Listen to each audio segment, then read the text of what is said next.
Hello दोस्तों, नमस्कार। SM किसी चैनल में मैं आप सब लोगों का दिल से बहुत बहुत स्वागत करता हूं। दोस्तों, इस वीडियो में हम लोग बात करने वाले हैं कि इंडिया से रिलेटेड दोस्तों कुछ एंड मार्केट से रिलेटेड कुछ बहुत ही शानदार, धमाकेदार, ज़बरदस्त पॉजिटिव खबरें हम लोग को देखने को यहाँ पे मिल रही है। बहुत सारे लोग नाराज़ होते हैं, सर आप तो पूरी टाइम नेगेटिव ही न्यूज़ को कवर करते हो, पॉजिटिव न्यूज़ को कवर तो करते ही है ही नहीं। तो दोस्तों ऐसा नहीं है। देखिए, यही जो आपने जो ये डाउट बोला है ना, या फिर ये जो आरोप मेरे ऊपर लगा है, देखिए उसी में ही सवाल का जवाब भी है। देखिए, मार्केट में ज़्यादा नेगेटिविटी ही रखी जाती है, आप समझो इस चीज़ को। ये कोई टाइम पास वाली बात नहीं है, बहुत ही मतलब सीरियस बात है कि ज़्यादा मार्केट में यस नेगेटिविटी रखी जाती है ताकि कम से कम लोग मार्केट में रह सके। और जिन लोगों को ये खेल समझ में आता है वो नेगेटिविटी में भी क्या करते हैं, इन्वेस्ट करते हैं। ये समझो दोस्तों। देखिए, अगर मार्केट में पूरा टाइम पॉजिटिव ही माहौल रहा है ना, तो मार्केट का वैल्यू ही खत्म हो जाएगा, हर कोई आके बैठ जाएगा मार्केट में। देखिए, बुल रन में हर कोई आता है कि नहीं, बट जैसे ही मार्केट कंसोलिडेशन फेज में चलता है या फिर शेयर्स चलते नहीं, या फिर शेयर्स भागने के बाद नीचे गिर जाते 20-30%, माहौल देखिए सब भाग जाते, मार्केट को छोड़ देते। आपने हाल ही में देखा भी होगा कि डीमैट अकाउंट पहले कितने ओपन होते थे, उसका जो परसेंटेज देखिए ड्रॉप हुआ कि नहीं, होगा ही ड्रॉप। क्यों? मार्केट चल नहीं रहा था, कंसोलिडेशन फेज में चल रहा था। अभी जो मार्केट का एक्चुअल प्लेयर है उनको पता है ये सारी चीज़ें होती रहती है, पहले भी चलती थी, आज चल रही, भविष्य में भी चलेगी। रोज़ थोड़ी ना मार्केट भागेगा, जैसे मैं बोल रहा हूँ रोज़ भागेगा तो मार्केट की वैल्यू ही खत्म हो जाएगी। तो इसीलिए दोस्तों मैक्सिमम नेगेटिव खबरें आती रहती है। बट अगर हम लोग ओवरऑल अगर देखा गया दोस्तों, जो गुड न्यूज़ की जो ताकत होती है ना दोस्तों, वो लॉन्ग टर्म में बहुत पावरफुल होती है। इसीलिए तो आपने देखा होगा कि निफ्टी आप चेक कर लेना, लॉन्ग टर्म में कितना भी नेगेटिव न्यूज़ के ना हो, लॉन्ग टर्म में कितनी बार रिपीट कर रहा हूँ, देखिए लॉन्ग टर्म में वो ऊपर ही रहता है। शॉर्ट टर्म में कल गिर सकता है, परसों गिर सकता है, बट लॉन्ग टर्म का चार्ट पैटर्न देखिए, 5 साल का डेटा देखिए, लेफ्ट टू राइट ऊपर रहेगा। इतना कोविड आया बीच में, इतना गिरा, बट फिर भी ऊपर है। क्यों? लॉन्ग टर्म में ऊपर रहता है। ये जिसको समझ में आ गया ना दोस्तों, वो मार्केट में जीत गया। और जो शॉर्ट टर्म में देखता रहता है कल क्या होगा, परसों क्या होगा, अरे 110 रुपया ऊपर नीचे हुआ, दैट्स इट, वो आज नहीं तो कल निकल जाएगा। जो ऑपरेटर होते हैं उनके लिए भी इजी हो जाता है, मार्केट को एक बार तोड़ दो, दैट्स इट, ये लोग भाग जाएंगे। बट जो लोग समझदार होते हैं, जिनको मार्केट एक्चुअल में समझ में आ गया, जो लोगों ने कोविड का फेज देखा है ना दोस्तों, वो सब अभी स्मार्ट इन्वेस्टर बन चुके हैं, क्योंकि उनको समझ में आ गया है कि कैसे उनको बुद्धू बनाया गया था। कोई बात नहीं, हर कोई एक्सपीरियंस से ही सीखता है। और इसी वीडियो में हम लोग अच्छी न्यूज़ की बात करने वाले। तो उसमें से पहली न्यूज़ है, बहुत सारी न्यूज़ है, पहली है म्यूचुअल फंड की ओर से। दोस्तों, म्यूचुअल फंड का डेटा तो आप लोगों ने देखा ही होगा, लगभग 6.5 करोड़ के आसपास SIP अकाउंट अभी देखने को मिल रहे हैं। एंड जो मई मंथ का, ऑब्वियसली जून चल रहा है तो मई का ही डेटा आएगा, आज तक इतनी बड़ी SIP कभी भी नहीं आई है। 14,749 करोड़। मतलब मैं अगर आपको इतिहास दिखा दूं, वैसे तो ये डेटा मैं बहुत बार दिखाता हूँ, 14,000 को इंडिया ने कितनी बार टच किया है? पिछले साल 2022 में एक ही बार टच किया था, वो भी कब? मार्च में, बिल्कुल आखिरी महीने में, 14,276।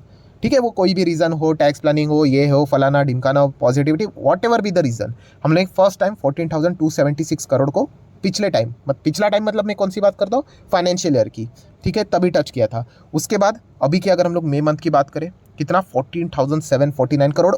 एंड दोस्तों, ये नंबर बढ़ते ही जा रहा है। ये आप इस चीज़ को तभी महसूस कर पाओगे जब आप बोलते ना, आपने बहुत पुराने मार्केट को देखा होगा। मतलब एक टाइम पे आप देखिए, इसी मई मंथ की बात कर रहा हूँ, कितना था? 3,000 करोड़ था सर, सिर्फ 3,000 करोड़। एंड आज देखिए सिर्फ एक महीने में 14 to 15,000 करोड़। ये आपको नहीं लगता है 15,000 करोड़ जाने के लिए टाइम लगेगा? आराम से चला जाएगा। एंड म्यूचुअल फंड में कौन निवेश करता है दोस्तों? Smart investor. उनको पता होता है, जो प्रोफेशनल है, मैं बार बार कहता हूँ कि जो डॉक्टर है, लॉयर्स है, इंजीनियर, वो थोड़ी ना पूरा टाइम शेयर मार्केट को देखते होंगे। उनका अपना प्रोफेशन उनको संभालना है, बट और उससे वो अच्छे खासी फीस कमाते हैं, इनकम कमाते हैं, तो उसको निवेश करना है तो ऑब्वियसली वो मार्केट में क्या करते हैं? म्यूचुअल फंड के थ्रू निवेश करते हैं। ठीक है, और इसीलिए आप देखिए ये नंबर बढ़ते ही जा रहा है दोस्तों। ये आप लोगों को समझ में आना चाहिए। एंड बहुत सारे लोग बोलते हैं सर अगर कल मार्केट गिर गया तो अरे उससे तो फिर, मतलब बोलते हैं ना, मार्केट गिरना ये दिवाली की तरह होता है। ऐसा मार्केट हलवा हलवा, मतलब बोलते हैं ना, ऐसा ऐसा ही नहीं गिरता है कभी। कोई तो बहुत सॉलिड रीज़न चाहिए होता है, तभी जाके वो 30-40% गिरेगा, वरना मार्केट ऐसा गिरता नहीं है। ठीक है, तो ये चीज़ें आप समझो दोस्तों कि कितनी बड़ी ये SIP हो रही है। एक टाइम ऐसा आने वाला है दोस्तों कि 20-20, 25-25 हज़ार करोड़ का हम लोग को मंथली इनफ्लो भी म्यूचुअल फंड में आते हुए देखने को मिलेगा। एंड ये कब का पैटर्न है? जब मार्केट बोरिंग फेज में चल रहा है। अभी भी किधर इतना तेजी है? ओके ही तो चल रहा है। जिस वक्त बुल रन आएगा, यही डेटा देख लेना कहाँ से कहाँ चला जाता है। और इससे हुआ क्या है दोस्तों, इन चीज़ों को समझो। ये जो FIs है वो लगातार बिकवाली करते हैं दोस्तों, उनकी चल ही नहीं रहे मार्केट में। आप लगातार देखिए, आप 600 बेचोगे ना, मैं 1700 खरीद लूंगा, मैं DS की बात कर रहा हूँ, राइट। आप 300 बेचो, मैं 1200 खरीद लूंगा। ठीक है, बीच में DS भी बेचते रहते, चलता है। बट अल्टीमेट कंट्रोल किसके हाथ में आ गया? अभी DIS के हाथ में आ गया। अभी जो पुराने प्लेयर है उनको पता है कि FIs के हाथ में स्टेयरिंग रहता था। FIs लगातार सेलिंग करेंगे, मार्केट टूट जाता था। FIs लगातार बाइंग करेंगे, बुल रन। तो ये पैरामीटर देखा जाता तो अभी पूरा समीकरण ही बदल दिया। क्यों? क्योंकि रिटेल इन्वेस्टर ने मार्केट में एंट्री कर ली। एंड रिटेल इन्वेस्टर मतलब सिर्फ वो रिटेल इन्वेस्टर नहीं जो डायरेक्टली मार्केट में पैसा लगा रहे, जो म्यूचुअल फंड के थ्रू भी पैसा लगा रहे, वही तो रिटेल इन्वेस्टर है।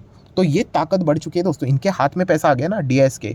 तो आप अभी 10,000 भी बेचोगे तो हम 11,000 खरीदने के लिए रेडी है। इसलिए आपने देखा होगा कि हमारा जो मार्केट है वो कितना स्टेबल रहा, इतना नहीं गिरा जितना कि बाकी के मार्केट हम लोग को गिरते हुए देखने को मिले। क्यों? इन्होंने बिकवाली नहीं की, जबरदस्त बिकवाली की। इनफैक्ट कोविड से कितने गुना ज़्यादा बिकवाली इन्होंने की, बट इनकी एक नहीं चली। क्यों? क्योंकि ये जो प्लेयर्स है दोस्तों अभी ये मार्केट में एंटर करते हुए देखने को मिल रहे हैं, लोगों की आमदनियाँ बढ़ती हुई देखने को यहाँ पे मिल रही है दोस्तों। ठीक है, एंड ये सारी चीज़ें आमदनी कैसे बढ़ रही है हमें कैसे पता चलता है? टैक्स का डेटा, जीएसटी कलेक्शन का डेटा, डायरेक्ट टैक्स का डेटा ये बताता है। अगर आप 10 कमाओगे तो 3 सरकार कमाएगी। ठीक है, 30% के हिसाब से रफली पकड़ लेना, सरचार्ज छोड़ दीजिए। आप 100 कमाओगे तो 30 के आसपास, 40 के आसपास सरकार के पास पैसा जाएगा। सो अगर 30-40 सरकार के पास जा रहा है मतलब कोई तो 100 कमा रहा है। तो ये चीज़ें हम लोग को समझ में यहाँ पे आ जाती है। बड़े बड़े लग्जरी गाड़ी है, उसी के साथ साथ बड़ी बड़ी महंगी घड़ियाँ। अब प्रॉपर्टीज़ की बात करें, उनके रजिस्ट्रेशंस फुल होते हुए देखने को मिले। ये इंडिकेशन देता है कि यहाँ पे हम लोग को पर कैपिटा इनकम एंड उसी के साथ साथ लोगों की अर्निंग बढ़ती हुई देखने को मिल रही है। एंड यही रीज़न है दोस्तों कि इतना तगड़ा डेटा देखने को मिल रहा है। ये मैं बार बार कहता हूँ दोस्तों, ये जो डेटा है ना, ये लॉन्ग टर्म का डेटा है। ये मैं कल के दिन की बात नहीं कर रहा हूँ। रहते कुछ छोटे छोटे बच्चे आते हैं, देखते हैं कि कल अरे मार्केट गिर गया सर, क्या हो गया आपके डेटा को। तो दोस्तों ये डेटा लॉन्ग टर्म की मैं बात कर रहा हूँ। जिस दिन तेज़ी आएगी ना, फिर बाद में रोते रहेंगे। जैसे आरबीएनएल कैसे भाग गया कि हाथ में ही नहीं आया, बाद में ऐसे 500-600% ऐसे रिटर्न्स बनने वाले आने वाले 7-10 साल की अगर हम लोग बात करें तो। एंड उसके बाद क्या होगा वो पता नहीं, वो तो तभी का तभी देखा जाएगा। बट ये ज़बरदस्त बड़ा फेज़ यहाँ पे आने वाला है। प्लस इंडिया के जीडीपी की बात करें तो आप देख सकते हो डेटा, क्या ज़बरदस्त डेटा सामने यहाँ पे आ रहा है धीमे धीमे करके दोस्तों। एंड अगेन कह रहा हूँ दोस्तों, ये जो मार्केट जब तेज़ी आती है ना दोस्तों, आपको समझ में भी नहीं आएगा। एंड यूजुअली हम लोग क्या करते हैं, हम लोग थोड़ा सा ये इंडेक्स लेवल की बातें करते रहते हैं। ये 18 है, 18,600 है, 19,600 है। हमारा फोकस इधर ज़्यादा होना ही नहीं चाहिए, हमें स्टॉक स्पेसिफिक रहना है। क्योंकि हमारा अगर स्टॉक अच्छा कल चला तो दैट्स इट, उसी से हम लोगों की ज़्यादा रिटर्न्स होने वाली है। हाँ, किसी ने इंडेक्स फंड में लगाया होगा तो ठीक है, वो इंडेक्स को वैसे भी क्यों ही देखेगा, उसको पता ही है कि अल्टीमेटली लेफ्ट टू राइट ऊपर ही जाएगा करके। एंड उसी के साथ साथ हमारा इन्फ्लेशन का डेटा भी आप देख सकते हो कंट्रोल हो रहा है कि नहीं, धीमे धीमे करके अभी आ रहा है। सारी चीज़ें दायरे में आती हुई देखने को मिल रही है। वक्त लगता है इन चीज़ों को, टाइम लगता है इन चीज़ों को, मतलब बोलते हैं ना कि रिजल्ट, अच्छे रिजल्ट आने के लिए नेगेटिव खबर ना एक झटके में काम कर जाती है, बट पॉजिटिविटी आने के लिए टाइम लगता है। बट एक ज़बरदस्त चीज़ क्या होती है, ये जो पॉजिटिविटी होती है ना, वो हमेशा नेगेटिविटी से 10 गुना बड़ी होती है। इसीलिए तो आप कितना भी नेगेटिव न्यूज़ देख लो, ultimately market left to right, at least हमारा बाजार ऊपर ही जाएगा। एंड हमारे बाजार में बहुत सारा स्ट्रेंथ है। सो ये चीज़ हम लोगों को यहाँ पे समझनी है। अगर आप एक इन्वेस्टर हो, वेल्थ क्रिएटर हो, तो मैं बार बार आपको बोल चुका हूँ कि एक लॉन्ग टर्म की जर्नी के लिए आपने यहाँ पे ट्राई करना चाहिए। प्रॉफिट कमाना कोई बुरी बात नहीं है, आप बिंदास यहाँ पे कमा सकते हो, आपकी मर्जी, पैसा आपका है। बट अगर आपको वेल्थ कमाना है तो दोस्तों ये जो फिलहाल का फेज चल रहा है, हमारी इकोनॉमी 5वें नंबर पे है, आने वाले समय में 3rd नंबर पे जाने वाली है। 30 तक तो जाएगी। अगर बहुत अच्छा किया तो 27, मतलब लगभग 2-3 साल पहले ही चली जाएगी। तो आप अंदाज़ा लगा सकते हो मार्केट कहाँ से कहाँ चला जाएगा। ठीक है, सो इस चीज़ का फ़ायदा आपको उठाना यहाँ पे आना चाहिए। एंड उसको उठाने के लिए क्या करना है, आपने अच्छे कंपनीज़ में पैसा लगा कि चुपचाप बैठ जाना है। रोज़ नहीं भागता है मार्केट, बट जिस दिन भागेगा ना, फिर दुनिया देखती रह जाएगी। जैसे मैं बार बार एग्जाम्पल देता हूँ, आरबीएनएल देखा क्या 2.5 साल भागा क्या? नहीं, जिस दिन भागा 2.5 महीने में, 2.5 साल में जितना एक्सपेक्ट करते उससे ज़्यादा 2.5 गुना ज़्यादा रिटर्न दे दिया। तो ये मार्केट की चाल होती है दोस्तों। सो इसको जो समझ गया ना दोस्तों, वो टिक गया। एंड रोज़ चेक करोगे कितना भागा पोर्टफोलियो, देखने से थोड़ी ना पोर्टफोलियो भागता है करके। आपको बस अच्छे शेयर्स पिक करके रखने। अभी आप जाओगे एरे गेरे नत्तू गेरे स्टॉक में, पेनी स्टॉक में, तो कुछ होने वाला नहीं है। वो क्या कितना भी भाग ले, वो तो पंप एंड डंप के लिए वहाँ पे रिटेल इन्वेस्टर का इस्तेमाल होता है। सो ओवरऑल कंक्लूजन क्या है दोस्तों, कि लॉन्ग टर्म में, जैसे मैं बार बार बोल रहा हूँ, लॉन्ग टर्म में मार्केट में बहुत अच्छा खासा फ़ायदा यहाँ पे होने वाला है और उसमें पार्टिसिपेट करना है आपको। तो अगर आपने निवेश करके रखा हुआ है, बस उसको होल्ड कीजिए, अच्छे शेयर्स को होल्ड कीजिए, दैट्स इट, पैसा बनता रहेगा। ठीक है, बहुत ज़बरदस्त स्टोरी है, हमारी ग्रोथ की स्टोरी है। एंड म्यूचुअल फंड वालों को देखिए दोस्तों, 14-15 हज़ार करोड़ का निवेश कर रहे वो, राइट। एंड इनफैक्ट मुझे ऐसा लगता है कि भविष्य में अगर यहाँ पे कभी और गिरावट का अगर मौका मिला, गिरावट कब होती है, कुछ ज़बरदस्त कुछ यूनिक चीज़ होनी चाहिए। अभी वैसी कुछ तो खबर फिलहाल तो देखने को नहीं मिल रहा है। बीच में रशिया यूक्रेन हो गया, एक बहाना मिल गया, कोविड का तो बहुत बड़ा बहाना मिल गया, देन थोड़ा सा ये डेप्ट सीलिंग की नोटंकी चली थी, वो एक थोड़ा बहुत चला, बट अभी ऐसा कोई बड़ा रीज़न नहीं मिल रहा है। अगर वो मिल गया तो बहुत सारे प्लेयर्स भी खड़े हैं उस चीज़ का फ़ायदा उठाने के लिए। मैं बस इतना ही कहना चाहूँगा दोस्तों, हमारे लिए दोनों साइड विनिंग होती है, याद रखना है मेरे स्टेटमेंट को। हम as a investor, wealth creator के लिए दोनों चीज़ें, हम दोनों साइड से खुश होते हैं।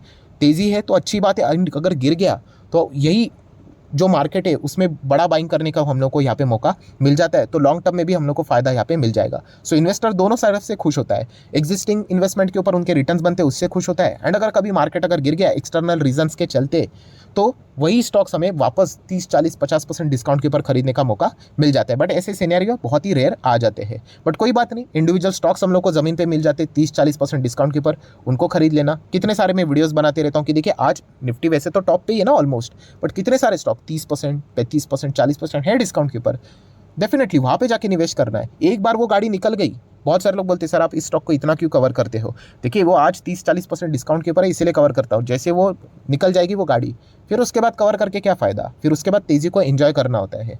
तो ये चीज़ें आप लोगों को समझ में यहाँ पे आनी चाहिए। सो डेफिनेटली इस प्रकार के डेटा देखना, म्यूचुअल फंड में लगातार अभी 15,000 करोड़ के आसपास एसआईपी चली जाएगी, जीडीपी का डेटा, इन्फ्लेशन कंट्रोल में हो जाना, प्लस इलेक्शन का ईयर आने वाला है, यूजुअली इलेक्शन के ईयर के पहले मार्केट को खुश रखने की भी कोशिश की जाती है, अभी तक का इतिहास है, ठीक है। सो इस चीज़ के चलते हम लोग ज़रूर कह सकते हैं एक बहुत अच्छा खासा माहौल बनते हुए देखने को यहाँ पे मिल रहा है। सो इसका भी फायदा आप लोगों को उठाना यहाँ पे आना चाहिए, बाकी प्लस माइनस चीज़ें यहाँ पे चलती रहेंगी। सो आशा करता हूँ वीडियो हेल्पफुल लगा होगा, कुछ पॉजिटिव न्यूज़ आप लोगों को मिली होगी, ठीक है। तो आप चाहो तो इस वीडियो को लाइक एंड शेयर कर सकते हो, एंड डिमैट अकाउंट अगर आपने अभी तक ओपन नहीं किया है तो लिंक नीचे डिस्क्रिप्शन में 25 वीडियो की लिस्ट भी आपको बिल्कुल फ्री ऑफ कॉस्ट मिल जाएगी। आपका नाम, कौन सा अकाउंट आपने लिंक के थ्रू ओपन किया, प्रॉपर्ली कमेंट सेक्शन में मेंशन कर देना, तो हफ्ते भर के अंदर सारे लेक्चर्स मेरे साइड से फ्री ऑफ कॉस्ट प्रोवाइड कर दिए जाएंगे ताकि आप शेयर बाजार को आसान भाषा से सीख सको। So that's it, thank you very much. So we will be meeting our next video, तब तक के लिए बाय बाय।